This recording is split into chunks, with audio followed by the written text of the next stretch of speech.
Un privilegio y un honor el poder compartir la palabra de Dios esta mañana con ustedes y efectivamente una alegría adicional el hecho de venir con mi esposa. De manera que en ese sentido es una satisfacción. Vamos a ir al Evangelio de Lucas, capítulo 9.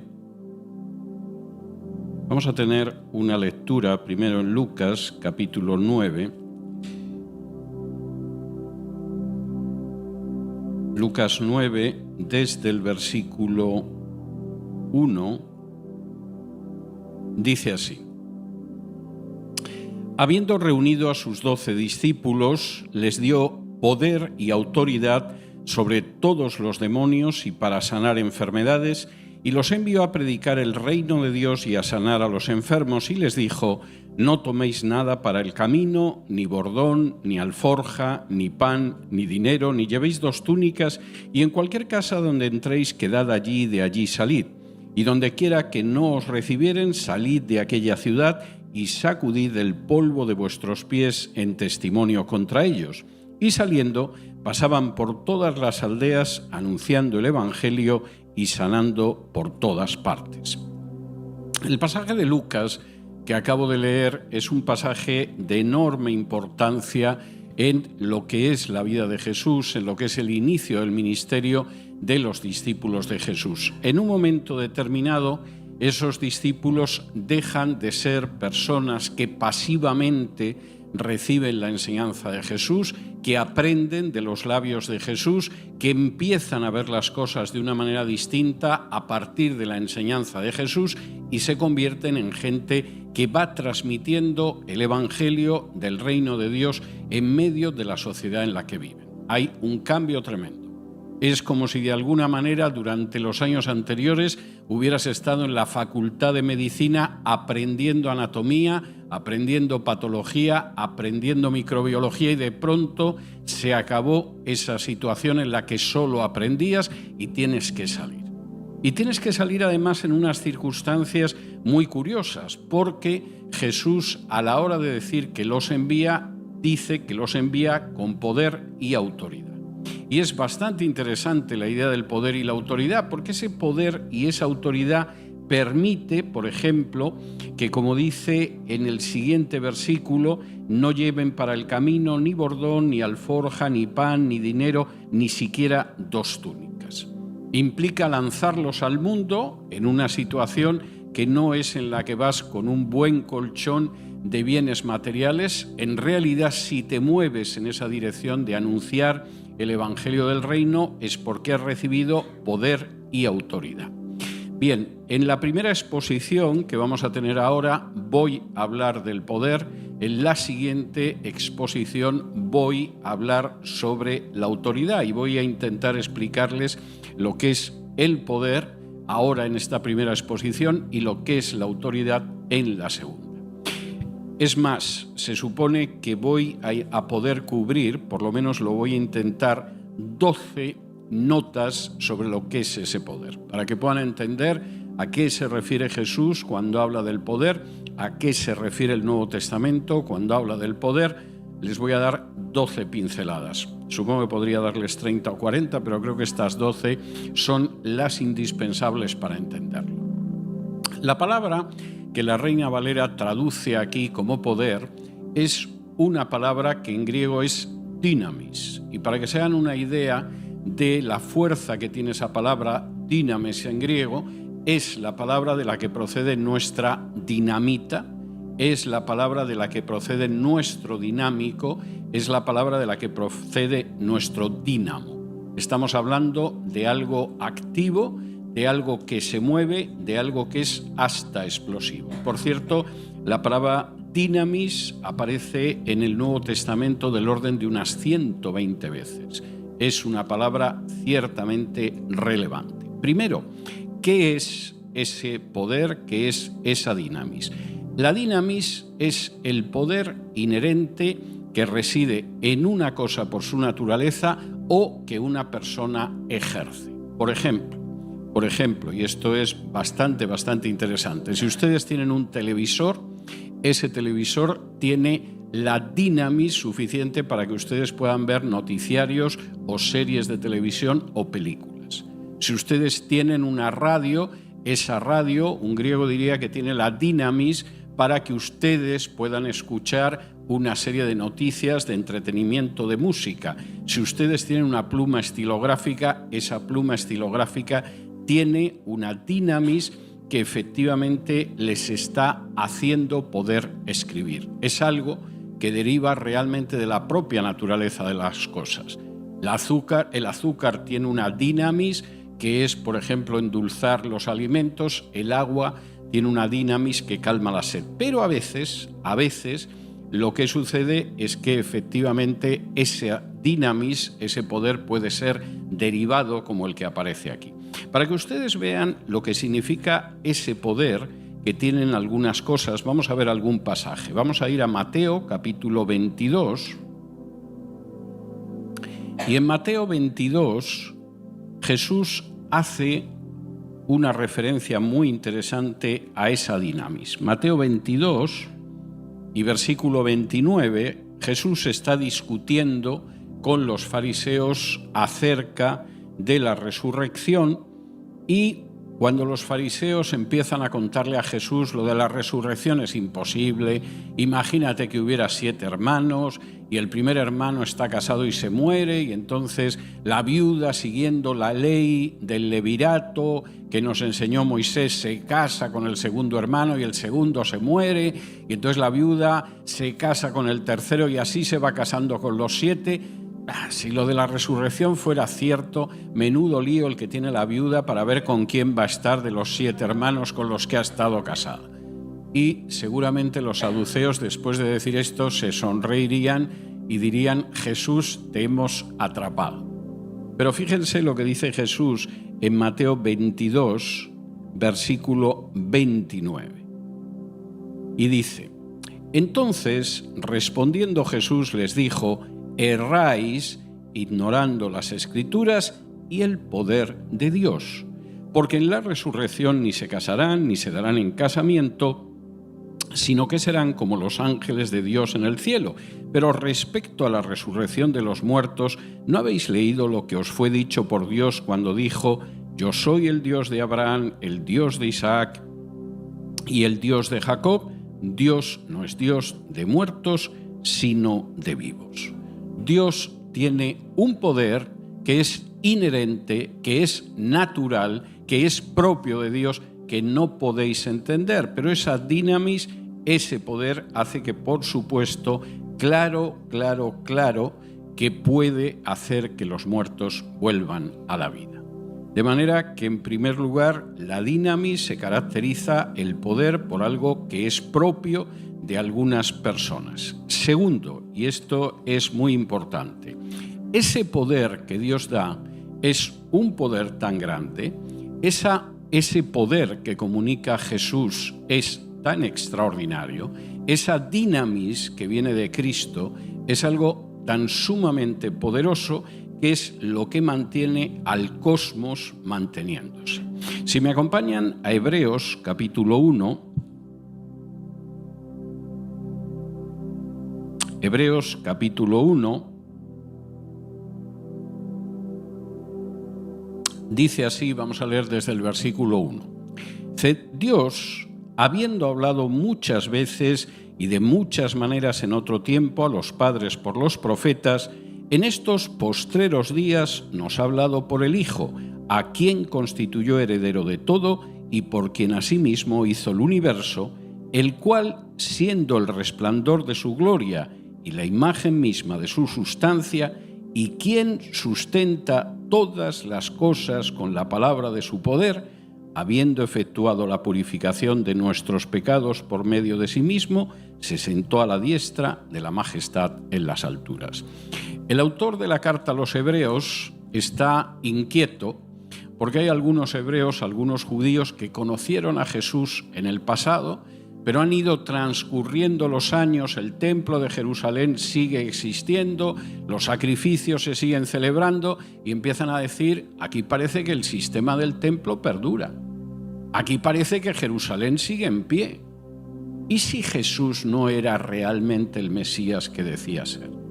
¿Y si las profecías sobre la destrucción del templo de Jerusalén, que aparecen en Marcos 13, en Mateo 24, en Lucas 21, no se cumplen porque Jesús no era quien decía que era? Y escribe la carta para mostrarles que claro que Jesús es quien decía ser. Y en el primer capítulo se detiene en el hecho de que Cristo es Dios y empieza diciendo cosas tremendas. En el pasado, Dios se ha revelado muchas veces y siempre a pedacitos, de manera parcial. Hablaba a través de los profetas, hablaba a través del testimonio de los patriarcas, pero eran revelaciones pequeñas. Ahora hemos llegado a una época en que Dios ya ha hablado de manera definitiva, total, conclusiva, y lo ha hecho como hijo. Lo que aquí dice en hijo, a través del hijo, se traduce en otras ocasiones, literalmente en griego es en hijo, como hijo. Y se acabó, no hay más revelaciones, Dios ha hablado de manera definitiva. ¿Y hasta qué punto podemos saber quién es Cristo? Está en el hecho de que es el resplandor de la gloria de Dios, es la imagen misma de su sustancia, y esto es importantísimo, es el que mantiene todo el universo, todo el cosmos, sustentado por la palabra de su poder. Y en ese sentido, evidentemente, ese poder es un poder absolutamente extraordinario. Tercero, ese poder de Dios es el que alimenta nuestra vida espiritual. Si me acompañan a la segunda carta de Pedro, capítulo 1, y versículo 3, dice lo siguiente. Segunda de Pedro, capítulo 1, versículo 3. Como todas las cosas que pertenecen a la vida y a la piedad nos han sido dadas por su divino poder mediante el conocimiento de aquel que nos llamó por su gloria y excelencia. Todas las cosas que tienen que ver no solo con la vida, sino con la forma en que tenemos que vivir la vida, nos han sido dadas por su poder. Y esas cosas que nos son dadas por su poder, las recibimos a través del conocimiento de Él. Esto es extraordinariamente importante. Lo que nosotros recibimos para saber cómo es la vida, cómo alcanzar la vida eterna y cómo vivir la vida es algo que debemos al poder de Dios. Y ese poder de Dios entramos en contacto con Él a través del conocimiento íntimo de Dios que nos llama. Y en este sentido, el poder es algo bastante relevante. Cuarto, ese poder de Dios, que es el que sustenta todo el cosmos, a todo el universo, a toda la creación, y que además es el que nutre toda nuestra vida espiritual, nos enseña todo sobre la vida y sobre cómo vivir la vida, es un poder que viene a través de Cristo. Vamos a ir a Juan, capítulo 15.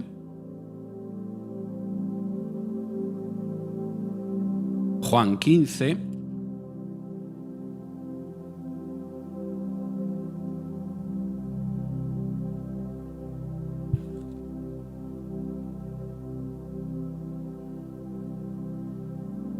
Y versículos del 1 en adelante dice así: Yo soy la vid verdadera y mi Padre es el labrador. Todo pámpano que en mí no lleva fruto lo quitará, y todo aquel que lleva fruto lo limpiará para que lleve más fruto. Ya vosotros estáis limpios por la palabra que os he hablado. Permaneced en mí y yo en vosotros. Como el pámpano no puede llevar fruto por sí mismo si no permanece en la vid, así tampoco vosotros si no permanecéis en mí. Yo soy la vid, vosotros los pámpanos.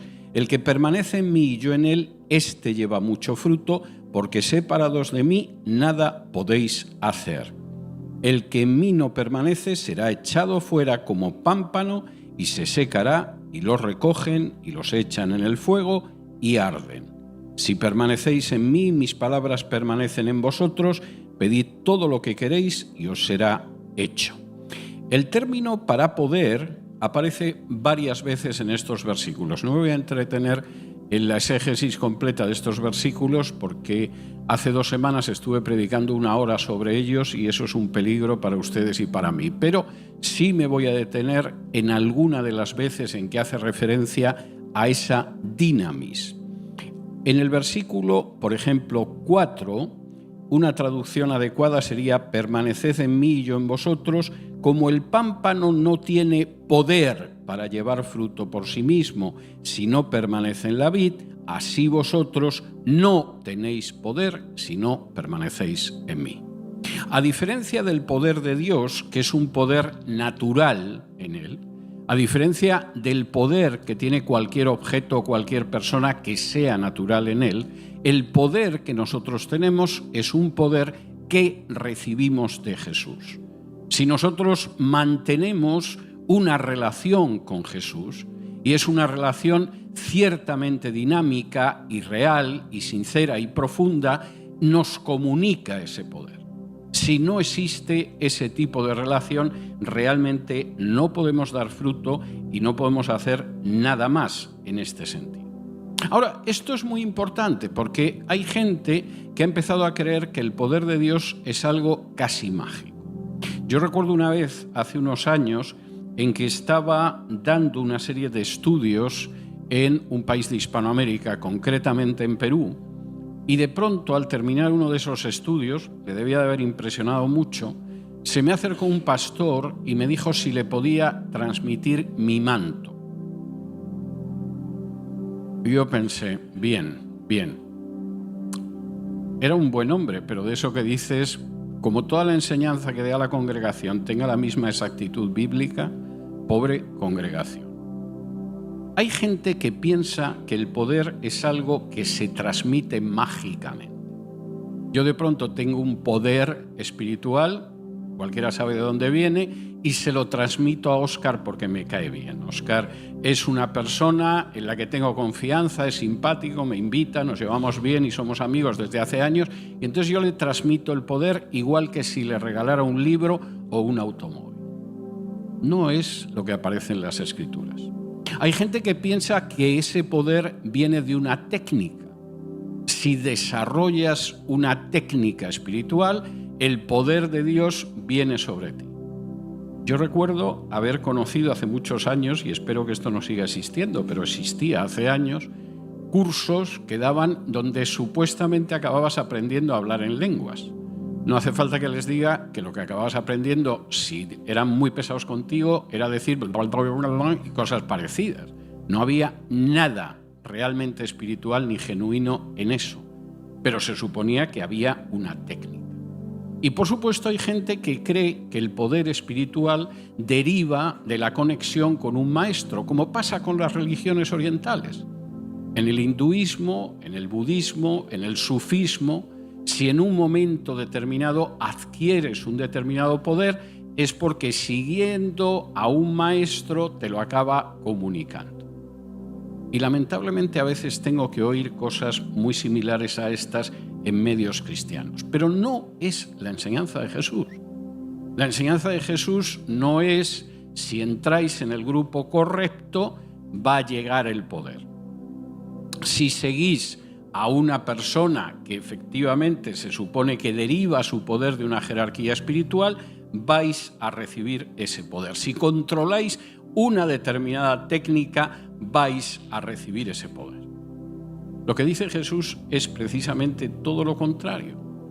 El poder espiritual solo deriva de estar íntimamente unidos a mí, de la misma manera que los pámpanos que están íntimamente unidos a la vid.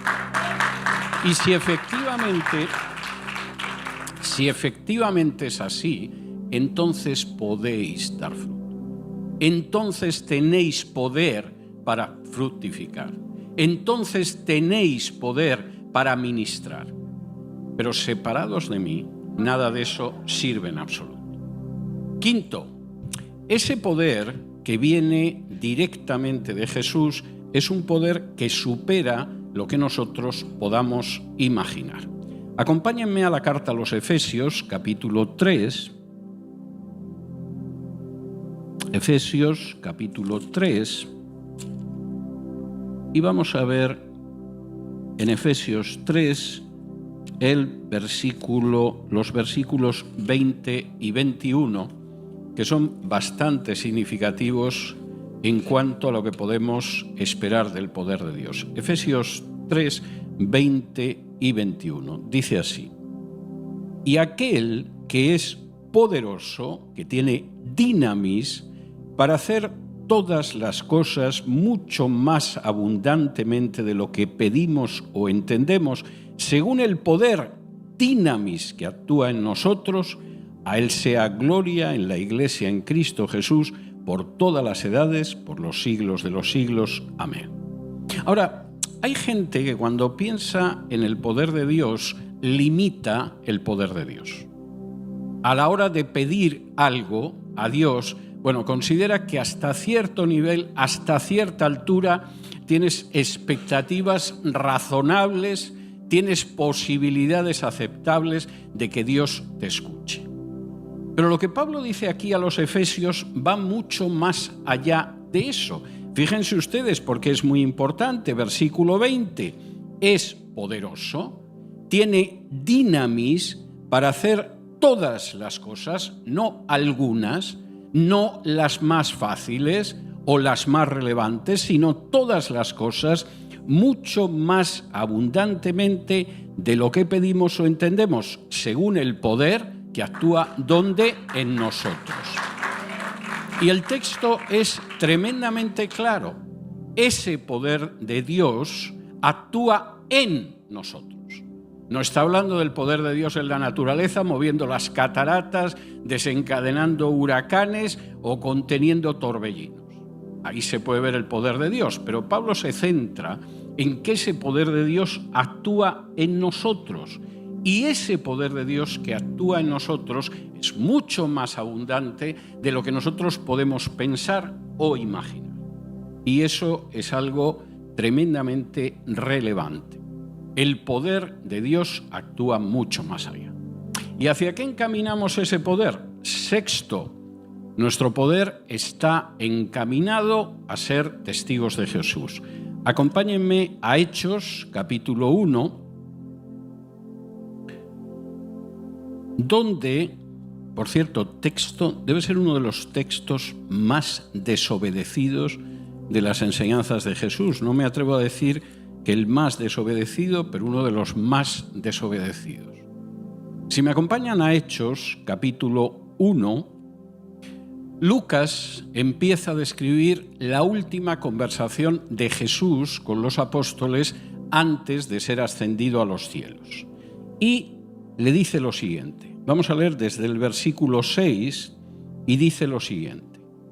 Entonces, los que se habían reunido le preguntaron diciendo: Señor, ¿restaurarás el reino a Israel en este tiempo? Y les dijo: no os toca a vosotros saber los tiempos o las sazones que el Padre puso en su sola potestad, pero recibiréis poder, dinamis, cuando haya venido sobre vosotros el Espíritu Santo, y me seréis testigos en Jerusalén, en toda Judea, en Samaria y hasta lo último de la tierra. Ahora, imagínense la escena. Jesús lleva 40 días después de su resurrección hablando con sus discípulos. Supongo que no las 24 horas del día, pero sí con bastante frecuencia. Y han hablado de multitud de cosas. Y cuando Jesús va a ser llevado de ellos, pues entonces los discípulos entran en la línea escatológica. Da la sensación de que no habían hablado de escatología antes. No parece que esto al Señor le preocupara tanto como a los youtubers. Y en ese momento, cuando Jesús va a ser quitado de su presencia, le dicen: bueno, ¿vas a restaurar el reino de Israel? Y entonces Jesús dice: sí, os voy a explicar cómo va todo, Sucede primero esto, después sucede lo otro, luego aparece Putin, que es Gog de Magog, luego está Netanyahu, que es el cumplimiento de la profecía de Ezequiel, etc. Y esto va a ser así. Ni loco hubiera dicho Jesús una sarta de disparates y de pavadas de ese tipo. ¿Qué es lo que les dice Jesús? Y fíjense en esto porque es importante, porque es un mandato de Jesús que se desobedece una y otra vez. A vosotros no os toca eso. Eso es una cuestión del Padre. No me perdáis el tiempo con esas cosas. Y cuando de pronto una persona en un momento determinado te empieza a decir que si el arrebatamiento va a ser en el mes de septiembre o en el otoño, a casi todos les da por el otoño, no sé si es que vienen muy cansados de las vacaciones de verano, o cualquiera de estas cosas, esa persona o es un estafador espiritual, o es un ignorante, o realmente es un irresponsable. En cualquier caso, es un desobediente. Las palabras de Jesús es que vuestra misión no está en eso. Eso es algo del Padre. No me perdáis el tiempo con eso. Porque ¿cuál es vuestra misión? Ser mis testigos. Y para ser mis testigos hasta lo último de la tierra, vais a recibir poder. La finalidad del poder que da Jesús es que seamos testigos hasta lo último de la tierra, no que estemos haciendo calculitos. Y por cierto, en prácticamente 50 años que hace desde que me convertí, no he visto acertar a nadie, pero a muchos los sigo viendo estafar a ignorantes, incautos e inocentes, porque al parecer en sus Biblias no está Hechos 1, 6 y 7. No es esa vuestra misión. No me perdáis el tiempo con eso. No escuchéis a charlatanes hablando de eso. Ocupaos de ser mis testigos, porque mi poder es para que seáis mis testigos hasta lo último de la tierra. Séptimo, ¿y qué predicamos? Pues algo que esto es incomprensible desde el punto de vista de la mentalidad del mundo. Y parece que para algunos creyentes también es incomprensible, pero sin embargo era muy claro para los primeros cristianos. Predicamos a un Cristo crucificado, que es la manifestación del poder de Dios. Acompáñenme a 1 Corintios, capítulo 1. 1 Corintios, capítulo 1. Y fíjense lo que dice, porque hay gente que parece ser que esto no lo puede entender. Están en la sabiduría del mundo en vez de en la sabiduría de Dios. Dice en 1 Corintios 1 y versículos del 21 al 24. Pues ya que en la sabiduría de Dios el mundo no conoció a Dios mediante la sabiduría, agradó a Dios salvar a los creyentes por la locura de la predicación. Porque los judíos piden señales y los griegos buscan sabiduría. Pero nosotros predicamos a Cristo crucificado, para los judíos ciertamente tropezadero y para los gentiles locura. Mas para los llamados, así judíos como griegos, Cristo poder dinamis de Dios y sabiduría de Dios. Y el mensaje del Evangelio es que predicamos a Cristo crucificado. Ahora, esto, para gente que tiene un corazón como el del mundo, es intolerable. Y desgraciadamente hay muchos creyentes que tienen ese corazón del mundo. ¿Dónde veo a Cristo? ¿En la cruz? ¡No! En las señales. Piensan igual que los judíos del siglo I. ¿Dónde veo a Cristo? ¿En la cruz? ¡No! Lo veo en lo que parece que es sabio, que es razonable, que es sensato de acuerdo con el mundo. ¿Cómo va a ser sensato predicar a un Dios crucificado? ¿Cómo va a ser sensato el hecho de que te fijes en una persona a la que detuvieron, torturaron, desnudaron y clavaron en una cruz? ¿Cómo va a ser sensato pensar que la salvación está en alguien que fracasa de una manera tan escandalosa después de una vida como predicador? Y Pablo dice, sí, esa es la manera de pensar del mundo. Cuando tú les hablas del Mesías crucificado, los judíos dicen, no, yo quiero ver milagros, yo quiero ver señales, enséñame señales. Las que vieron a lo largo de más de 3 años de ministerio de Jesús no les habían conmovido al parecer. Pero lo que queremos es señales. Si queremos ver el poder de Dios, tiene que ser algo milagroso, espectacular. Esa mentalidad hay mucha gente que la sigue teniendo hoy en día. Y hay otra gente que seguramente es más intelectual y dice, bueno, si me quieres mostrar el poder de Dios, muéstramelo en razonamientos, en sabiduría, en sofisticación intelectual. Y Pablo dice, es que el poder de Dios no está en eso. Es que el poder de Dios no se contempla sobre la base de señales espectaculares. Es que el poder de Dios no deriva de esa cosa que ellos llaman sabiduría.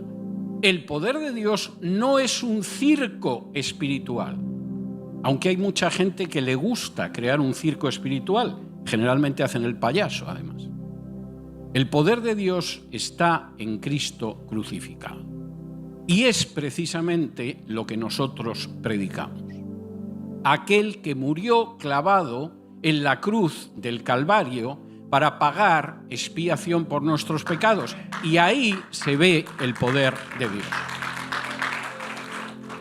Octavo, y esto también es muy interesante, el poder de Dios, y es bastante importante, implica también el poder que nosotros tenemos para trabajar según nuestras posibilidades en la misión de Dios. Si me acompañan a Mateo, capítulo 25, en Mateo capítulo 25 de nuevo aparece esta dichosa palabra, dinamis, en relación precisamente con el ministerio. Si vamos a Mateo 25 y versículo 14, es la parábola de los talentos. Dinamis expresa la capacidad, el poder que tenemos todos y cada uno de nosotros de distinta manera para servir a Dios. Y dice en Mateo 25 y versículos 14 y 15. Porque el reino de los cielos es como un hombre que yéndose lejos llamó a sus siervos y les entregó sus bienes. A uno dio 5 talentos, y a otro 2, y a otro 1, a cada uno conforme a su capacidad. La palabra que aquí se traduce capacidad es dinamis, poder, y luego se fue lejos. Ahora, fíjense en esto porque es bastante importante, y como la traducción aquí traduce por capacidad en vez de por poder, por dinamis, esto queda un poco oculto, queda un poco disuelto en la traducción. Todos y cada uno de nosotros recibimos una misión de acuerdo al poder que Dios nos ha dado espiritualmente. Dios no nos pide más que aquello que equivale a la ración de poder que nos ha dado, pero tampoco nos pide menos. Hay gente que desea, de alguna manera, alcanzar ministerios que son muy visibles. Hay gente que ambiciona subirse al púlpito. Es muy cansado estar 1 hora hablando desde aquí, ¿eh? O sea, que no piensen que esto es tan divertido como puede parecer. Si además es un ministerio que se desarrolla semana tras semana, bueno, las 2 o 3 primeras semanas se te ocurren cosas, como luego efectivamente no hay un estudio profundo de la palabra, un don de enseñanza claro, etcétera, esto acaba siendo una carga bastante pesada, que acaba llevando el que predica y, por supuesto, los que le tienen que soportar después. Hay gente que, por el contrario, a lo mejor no querría eso, es consciente de que la enseñanza puede ser muy pesada, pero le gustaría algo que se vea. Y hay gente que tiene dones en apariencia menos visibles, que sufre porque piensa que Dios no le ha dado nada más que eso. No te equivoques. Lo que Dios te ha dado es importante. Es la porción del poder suyo que Él te ha dado. Actúa de acuerdo con Él. Si yo pienso en mi iglesia local, por ejemplo, yo conozco personas que son extraordinariamente fieles a los talentos que el Señor les ha dado. Yo conozco a algún hermano que no sabe apenas leer ni escribir, pero es la persona que se ocupa de que cuando yo tengo que dar la primera exposición de la mañana sobre la Biblia, que ahora estamos estudiando Génesis, está todo limpio y en orden. Habrá gente que a lo mejor no se ha fijado en quién es, porque llega antes que nadie a la iglesia para dejar todo limpio y en orden. Pero el Señor le ha dado ese don de servicio y Él es fiel a ese don de servicio. Conozco gente que quizá el don de servicio que tiene en algunas iglesias consiste en que es la persona que alcanza los himnarios, porque todavía cantan con himnarios, o la persona que se ocupa de que nadie esté sin una Biblia, porque no proyectan los versículos en una pantalla, sino que la gente sigue buscando en una Biblia. Nadie estará sin himnario y nadie estará sin Biblia. Conozco gente que quizá no es muy conocida, porque a lo mejor lo que hace es que sabe quiénes están enfermos y va a visitar a los enfermos. Y eso a lo mejor no se conoce tanto. No sacas en medio de la congregación a una persona porque se dedica a visitar enfermos y dices, la hermana Luisa o el hermano Jorge están visitando todavía enfermos. Pero esa gente cumple con la porción de poder que Dios les ha dado. Y en muchísimos casos, esos ministerios son tremendamente importantes. Hay gente que piensa que el poder de Dios solamente se manifiesta en que de pronto hay un paralítico en una silla de ruedas y le dices levántate y anda y el paralítico se levanta. No es así. El poder de Dios se mueve en talentos, aunque algunos quizá han recibido 10 y otros 5 y otros 1, pero, como dice aquí, el Señor encomienda a cada uno aquello que tiene que ver con la porción de dinamis que posee. De manera que si el Señor te da algo para hacer, no pienses que no estás a la altura, porque si te ha llamado a eso, te va a capacitar para eso. Y si por el contrario piensas que no es importante lo que estás haciendo, porque quizá es un ministerio que no se ve tanto públicamente, sal de tu equivocación, porque el Señor nos pide fidelidad de acuerdo a esa parte de poder que nos ha dado y reparte dones de acuerdo a esa parte de su poder. 9, y supongo que irán descansando porque como les he dicho que son 12, esto significa que me voy acercando al final. 9 es el poder para hacer prodigios, pero los prodigios solo no significan que efectivamente ahí está Dios. Acompáñenme a Mateo capítulo 7, en este mismo Evangelio de Mateo, capítulo 7, donde aparece un texto muy incómodo, pero que tendríamos que tener en cuenta. Jesús está concluyendo el Sermón del Monte y de pronto habla de los falsos maestros y de los falsos profetas. Y fíjense cómo los califica. Mateo capítulo 7 y versículo 22 dice, Mateo 7, 22, muchos me dirán en aquel día, Señor, ¿no profetizamos en tu nombre? Y en tu nombre echamos fuera demonios y en tu nombre hicimos muchos milagros. La palabra para milagros es dinamis.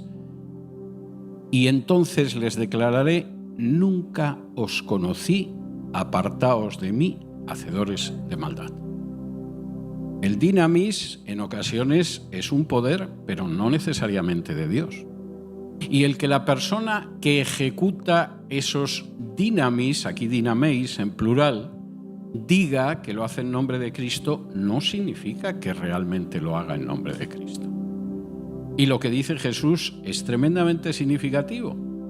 En aquel día habrá gente que llegará y me dirá, hay que ver las cosas que yo hice, los demonios que expulsé, la gente que tuvo que contemplar los dinamis que yo hacía, y yo les diré, no os he conocido nunca. No dice, os conocí en una época y luego os fuisteis distanciando y ahora no os puedo reconocer. Dice, nunca os he conocido, apartaos de mí. No tenéis punto de contacto conmigo. Y el hecho de que hayáis realizado esto no significa nada. 10. Por el contrario, y esto es tremendamente importante, el poder de Dios se manifiesta muchas veces, y además yo diría que de una manera muy resaltada, muy subrayada, muy poderosa, en nuestra inmensa debilidad. Acompáñenme a la segunda carta a los Corintios, Segunda de Corintios, y vamos a leer un par de pasajes en Segunda de Corintios, donde se puede ver cómo ese poder de Dios, curiosamente, en muchas ocasiones donde actúa es precisamente en nuestra debilidad, en nuestra fragilidad y en la manera en que no dejamos de ser vasos de barro. En 2 Corintios, capítulo 4 y versículo 7, hablando del ministerio que desarrollamos como cristianos, Pablo dice lo siguiente. Vamos a leer desde el versículo 5 en este capítulo 4. Porque no nos predicamos a nosotros mismos, sino a Jesucristo como Señor y a nosotros como vuestros siervos por amor de Jesús. Primero, nuestro mensaje no somos nosotros mismos. Yo desconfío enormemente de los ministerios en los que no sé exactamente qué van a predicar, pero eso sí, no tengo la menor duda de quién es la superstar del ministerio. Y Pablo es muy claro, nosotros no nos predicamos a nosotros mismos, sino a Jesucristo. Y cuando hablamos de nosotros, es como siervos de vosotros.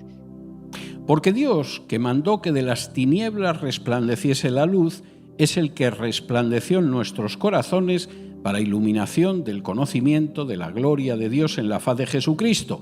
Pero tenemos este tesoro en vasos de barro para que la excelencia del poder, dinamis, sea de Dios y no de nosotros. Habrá gente que le moleste mucho, pero nosotros tenemos el tesoro de cualquier ministerio que desarrollemos, por muy humilde que sea, en vasos de barro. No existen los superhombres, no existen las supermujeres. No hay nadie entre nosotros que no sea pecador. Habrá gente que efectivamente tiene un grado de santificación mayor aquí que otros de los que están aquí, por supuesto. Hay gente que quizá ha avanzado más en esa tarea de irnos desnudando del hombre viejo para irnos vistiendo del hombre nuevo a semejanza de Cristo, como dice Pablo. Pero no nos engañemos, aquí todos somos vasos de barro.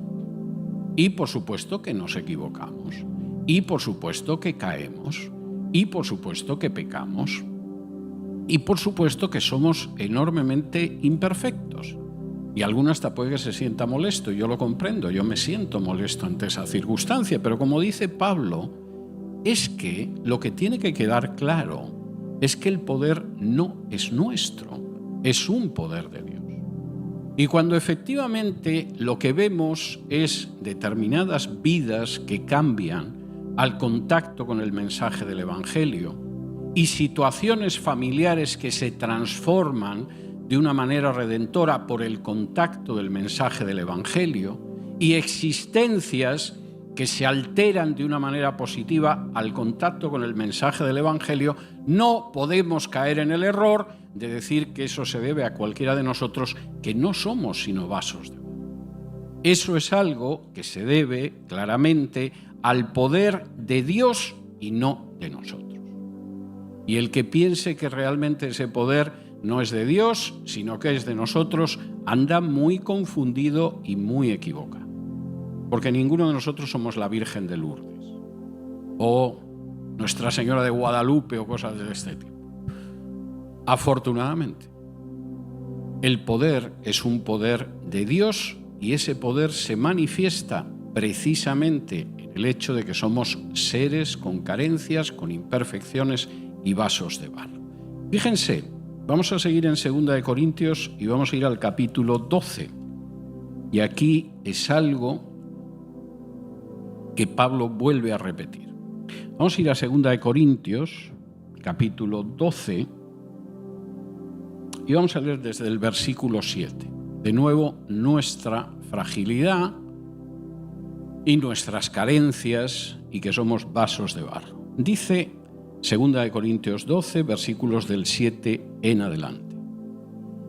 Y para que la grandeza de las revelaciones no me exaltase desmedidamente, me fue dado un aguijón en mi carne, un mensajero de Satanás que me abofeté para que no me enaltezca sobremanera, respecto a lo cual 3 veces he rogado al Señor que lo quite de mí, y me ha dicho: bástate mi gracia, porque mi poder se perfecciona en la debilidad. Por tanto, de buena gana me gloriaré más bien en mis debilidades, para que repose sobre mí el poder de Cristo. Ahora, fíjense en el texto, porque el texto es tremendo. Pablo empieza este capítulo 12 hablando de cómo tuvo visiones y ascendió hasta el paraíso, ascendió hasta el tercer cielo, y para que no se gloriara excesivamente de esto, pues resulta que de pronto le cae un aguijón en la carne, que es un mensajero de Satanás que lo abofetea. Hay gente que, puestos a hablar de visiones y de viajes al otro mundo, es tremendo. O sea, parece que están continuamente en el cielo, en el paraíso, como si fueran a través del palmetto. Es algo verdaderamente notable. Es así. Incluso hay gente que te escribe de cómo ha estado en el cielo, y luego 2 o 3 años después, cuando se ha hartado de ganar dinero con el libro, te dice que no era verdad, que era una novela, que era para animar a la gente en la fe, etcétera, etcétera. Bien. Había un libro que se llamaba El cielo, que contaba estas cosas, que a mí, cuando me lo ofreció un editor, le dije: eso es falso. Me dijo que el libro era muy edificante, y un par de años después la persona confesó que era mentira. Cosa que no había que ser tampoco una mente privilegiada para sospecharlo. Pero lo de Pablo sí era genuino. Y Pablo dice: para que no me considere demasiado excelso, demasiado importante, me vino ese mensajero de Satanás que me abofetea. Posiblemente puede que fuera una enfermedad, muy posiblemente era una enfermedad, y muy posiblemente además una enfermedad de la vista. Y como las enfermedades son molestas, incluso aunque sean dolencias pequeñas, cualquiera que de pronto agarra un simple resfriado con algo de fiebre sabe que te hace sentirte totalmente miserable. No pensemos ya en enfermedades más graves. Pablo pidió al Señor que se lo quitara. Y el Señor decidió que de momento no se lo quita. Y alguien hubiera dicho: es que Pablo no tenía fe. Si Pablo hubiera tenido fe y hubiera confesado con fe: enfermedad, te vas, la enfermedad se habría ido. Quien dice eso ha leído muy poco la Biblia, y si la ha leído no se ha enterado de mucho. Porque lo que Dios le dice en ese momento a Pablo no es: tienes esa dolencia porque no tienes fe. Cuando tengas fe verás cómo se va a ir, Pablo. Que deberías escuchar a los predicadores adecuados, en vez de enseñar tanto la Biblia. No, lo que le dice es: no, bástate tu debilidad, porque mi poder queda más manifestado en tu debilidad. Ahora, hay mucha gente que realmente ha escuchado a gente que realmente les hace dudar en un momento en el que las cosas no van bien. De pronto tienes una enfermedad, tienes una crisis familiar, tienes un problema en el trabajo, tienes una deuda. Oras al Señor y eso no desaparece.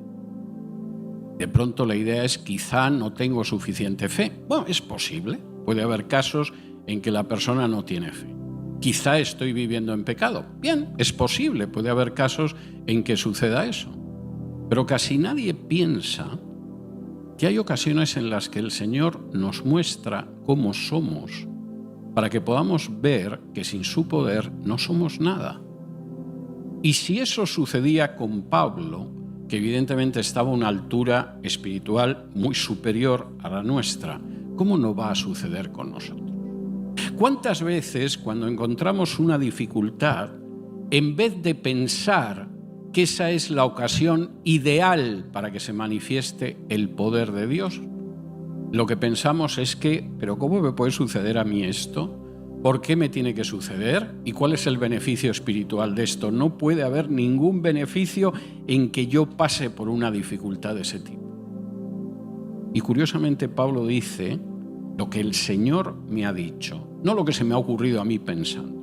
Lo que el Señor me ha dicho es que en una situación como esa es donde queda más de manifiesto el poder de Dios. Y piensen ustedes en eso, porque seguramente han visto casos. Seguramente ustedes han visto gente en una situación de extrema dificultad, y esa extrema dificultad no ha roto a la persona, no la ha hundido, no la ha aplastado. Uno ha visto como en extrema dificultad el poder de Dios se manifestaba en esa persona. Yo he conocido, me viene casi siempre a la cabeza el caso de un enfermo que yo conocí cuando era un adolescente, que se había convertido apenas unos meses antes. En esa época, los jóvenes de mi iglesia visitábamos a los enfermos.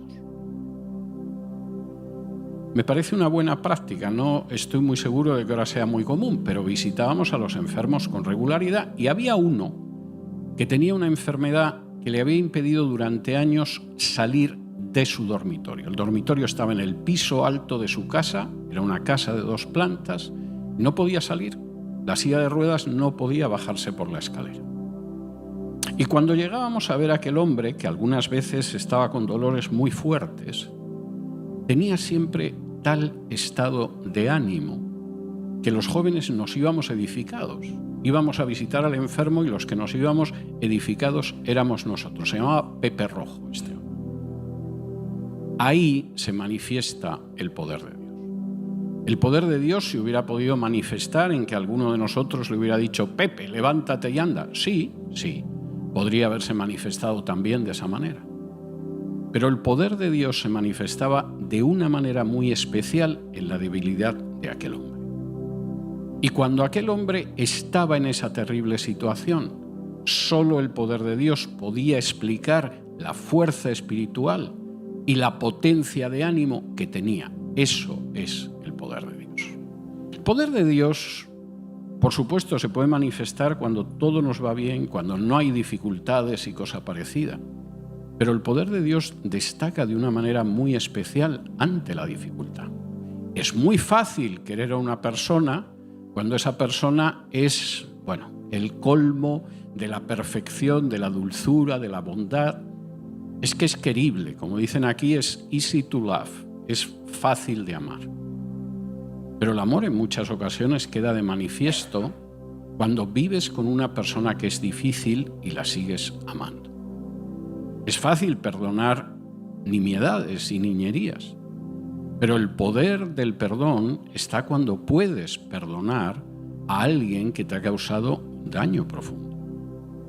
Es fácil darle gracias a Dios cuando todo va bien, pero el poder de Dios queda de manifiesto cuando en medio de la dificultad confías en Dios. Y lo que dice aquí Pablo es algo tremendo, Claro que sí. Cuando yo le oré por 3 veces a Dios, pidiendo que me sacara de esa situación, lo que sucedió es que Dios me dijo: bástate mi poder, Pablo, vas a ver cómo mi poder se manifiesta. Y es verdad, y muchas veces lo olvidamos. 11º o penúltimo. Ese poder permite superar las dificultades aunque sigan allí. 2 de Corintios, capítulo 8. Y fíjense lo que dice Pablo de nuevo. La segunda carta a los Corintios a veces queda muy opacada y muy eclipsada y muy oscurecida por la primera, que es una carta fantástica, pero tiene unas enseñanzas de vida práctica impresionantes. 2 de Corintios, capítulo 8, y dice así: en medio de las dificultades, claro que el poder actúa.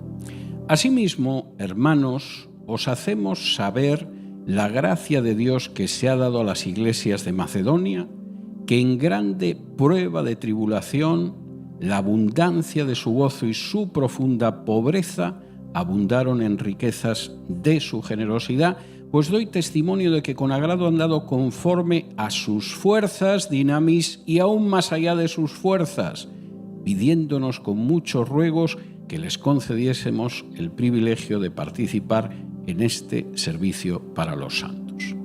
Es tremendo lo que dice. Las iglesias de Macedonia están en gran prueba de tribulación.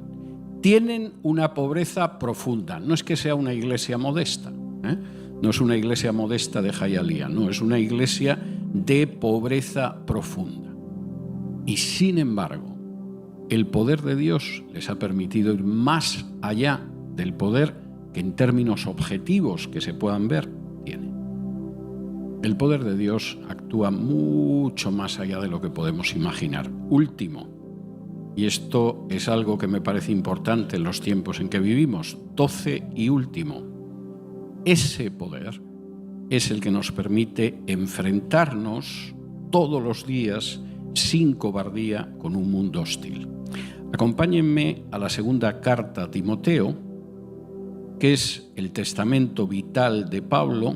La segunda carta a Timoteo se escribe cuando Pablo está a unos días, incluso unas horas de que lo ejecuten, y escribe en el capítulo 1, segunda de Timoteo, capítulo 1 y versículo 7. Porque no nos ha dado Dios espíritu de cobardía, sino de poder, dínamos, de amor y de dominio propio. Por tanto, no te avergüences de dar testimonio de nuestro Señor, ni de mí preso suyo, sino participa de las aflicciones por el Evangelio, según el poder de Dios, quien nos salvó y llamó con llamamiento santo, no conforme a nuestras obras, sino según el propósito suyo y la gracia que nos fue dada en Cristo Jesús antes de los tiempos de los siglos. Necesitaría aproximadamente entre 2 y 3 horas para explicar estos versículos, pero estén tranquilos, no lo voy a hacer. Sí me voy a detener en la cuestión del poder. Nosotros vivimos en un mundo donde las circunstancias son para asustar. En el caso de Timoteo, Pablo le decía, bueno, tú tienes ese espíritu y utilízalo y no tengas miedo ni te avergüences de dar testimonio del Señor, pero tampoco de ser amigo y discípulo de alguien como yo, que está en la cárcel y condenado a muerte. Tener a un amigo en la cárcel hace que mucha gente decida que dejó de ser su amigo. Si además es un personaje enfrentado con un poder como el imperial y además lo van a ejecutar, hay gente que todavía desaparece con más facilidad. Es una reacción muy humana y muy natural. Y Pablo dice, pero es que el espíritu que nosotros hemos recibido es un espíritu totalmente distinto. No es un espíritu de cobardía como es común en el mundo en el que vivimos. Yo he conocido muchos cristianos cobardes y además no porque temieran ir a la cárcel o que los ejecutaran o que tuvieran que marcharse del país, simplemente por comodidad. Yo he conocido a alguna persona que en algún momento ha tomado decisiones moralmente muy censurables y cuando le enfrentabas con esa decisión decía, es que no quiero salir de mi zona de confort. Y uno decía, ¿qué tipo de cristiano puede ser alguien que toma las decisiones sobre la base de la zona de confort? Si Jesús hubiera pensado en la zona de confort, nunca se hubiera hecho hombre y mucho menos hubiera reducido a ser un siervo y hubiera estado aceptando la idea de morir en una cruz. Es algo de sentido común. Pero hay gente que efectivamente piensa en la zona de confort, que es una manera elegante de decir soy un cochino cobarde. Y en una situación como esa, Pablo dice, no, es que Dios no nos ha dado un espíritu de cobardía. Dios nos ha dado en primer lugar un espíritu de poder, de dinamis. ¿Por qué no dice de amor y de poder? Y dice de poder y de amor. Porque es muy difícil amar si antes no has recibido ese poder. Y no digamos ya el hecho de dominarse a uno mismo. Dios nos ha dado un espíritu de poder, no de cobardía. Y gracias a ese poder podemos amar. y gracias a ese poder podemos tener un dominio propio. De manera que cuando Jesús decidió que aquellos discípulos iban a marchar por primera vez a enfrentarse con la predicación, a comunicar el mensaje de Jesús a otras personas, y lo que primero les dio Jesús fue el poder, tiene una enorme lógica, porque nosotros no somos poderosos por naturaleza, sino que somos débiles. Porque nosotros, incluso pensando en el poder de Dios, limitamos el poder de Dios y no pensamos que es algo que va más allá de lo que podemos imaginar. Porque nosotros creemos que el poder es algo parecido al poder del mundo. No es un hombre que cuelga de una cruz. Y pensar que eso es el poder de Dios choca con la carne y choca con nuestra propia naturaleza. Porque nosotros pensamos que nuestra debilidad es lo contrario del poder, mientras que Dios nos dice que si nos sentimos débiles no debemos preocuparnos. Si somos débiles, todavía va a quedar más claro el poder de Dios en nuestras vidas. Como la luz brilla con mucha más fuerza en medio de las tinieblas. Y sobre todo nos recuerda que en este mundo bastante revuelto en el que vivimos, no tenemos que tener miedo, porque lo que el Señor nos ha dado es un espíritu de poder, de amor y de dominio propio. Vamos a orar. Vamos a orar. Padre nuestro, te damos muchas gracias porque podemos reunirnos en esta iglesia este primer día de la semana y porque tú has permitido que nos dirijamos ante ti al trono de gracia, porque nos has permitido alabarte y adorarte, porque nos has permitido también, Señor, estudiar tu palabra. Muchas gracias por todas estas bendiciones en este día maravilloso. Y Padre, queremos pedirte que podamos sentir tu poder en nuestras vidas. Haz que cada vez estemos más unidos a Jesús para poder sentir tu poder en nuestras existencias.